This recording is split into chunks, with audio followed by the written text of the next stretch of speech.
Hello, Provo City. I am Superintendent Dow from the Provo City School District. Today is Monday, October 27th. We have lots of information to share with you today. First of all, we would like to give a big thank you to the McGowan family of the Crumble Company. They paid off our lunch balances, which totaled over $30,000 last week, and they also paid off the lunch balances for Salt Lake District. So thank you, thank you, thank you. You have no idea what this means to many of our families here in Provo, and just really demonstrates how we all come together as a community to support one another, and just really appreciate the attention paid to that. We also want to give a big shout out to all of our occupational therapists throughout the district. It is Occupational Therapist Appreciation Day.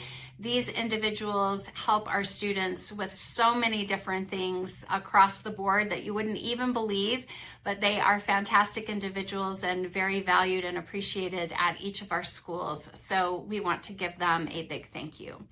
This week is parent-teacher conferences, also known as SEP conferences for our elementary schools. So they will have an early out all week this week.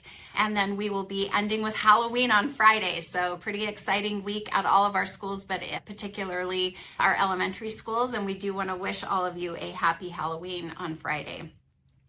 This fall, Provo City School District is partnering with Charity Vision and Utah Valley Eye Center to ensure that every student can see clearly. On November 7th, our Sight Buddies event will provide free eye exams and glasses to students in need. So you can read the dedicated article, on the events at provo.edu/fall-Sight Buddies and contact your school nurse to learn more. So if all else fails, just contact your school nurse, reach out to your school. They'll get you in touch with the right individuals so that you can have that support as needed. We do have a board meeting tomorrow, October 28th. The study session will begin at 4:00 p.m. in boardroom 1, and then with our business meeting beginning at 6:00 p.m. in the Professional Development Center. We will be giving an update on our Timpview construction. We will also have a final plan for the Wasatch Wall, as well as the costs associated with that. We are also going to be going over some Board of Education policies. Our business administrator and the company that does our audits will be providing an audit report for Provo City School District for 2025-2026. And we will also be talking about starting the process to hire an architect that will support us with the rebuild of Timpanogos Elementary on the Dixon site. I also wanted to make you aware of a process that takes place when the Utah State Board of Education determines that a title needs to be removed from our libraries or our schools. So under state code, if a title, a book, is violating the sensitive materials law, if there are 3 districts that go through and identify that, then that goes on to a restricted list across the entire state.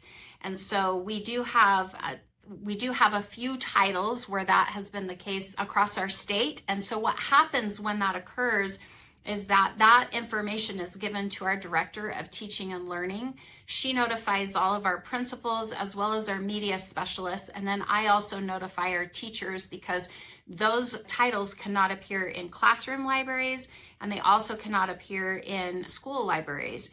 And so then the principal will work with their teachers to ensure that those titles have been removed, and then they certify that. We have a very short window of time in which we have to operate to certify that to the State Board of Education. So I just wanted to make you aware that we do have a process in place for how that occurs when we are notified by the state that a book has reached that threshold and needs to be removed, and that we follow through on that. And if you have any questions about what that looks like, you can contact Judy Rose, our Director of Teaching and Learning for elementary schools, but she's over the removal of titles K through 12. She helps assist us with that process.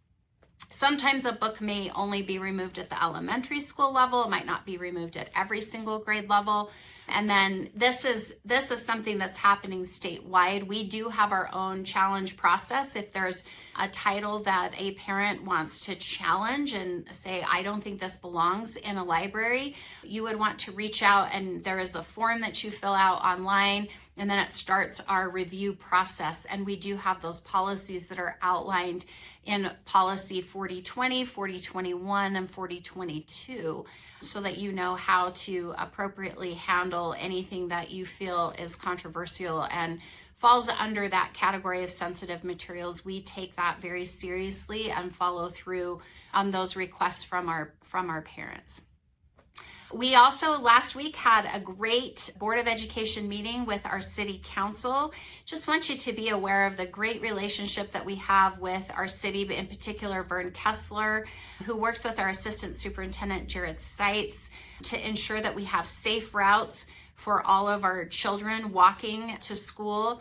Vern Kessler comes to every school community council at about this time of year to review the safe routes recommendations from those school community councils.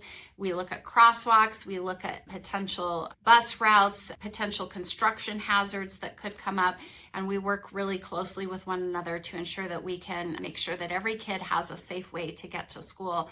So just want to thank the city for all of their cooperation and support and help through that process. So with that, we hope all of you have a fantastic week. Hope you'll tune in to our board meeting for those topics that interest you, and we'll see you next week. Hope you have a fantastic Halloween. It is daylight savings time on Sunday as well, so we'll all get an extra hour of sleep, and it will be getting dark much earlier starting next week. So take care, everyone. See you soon.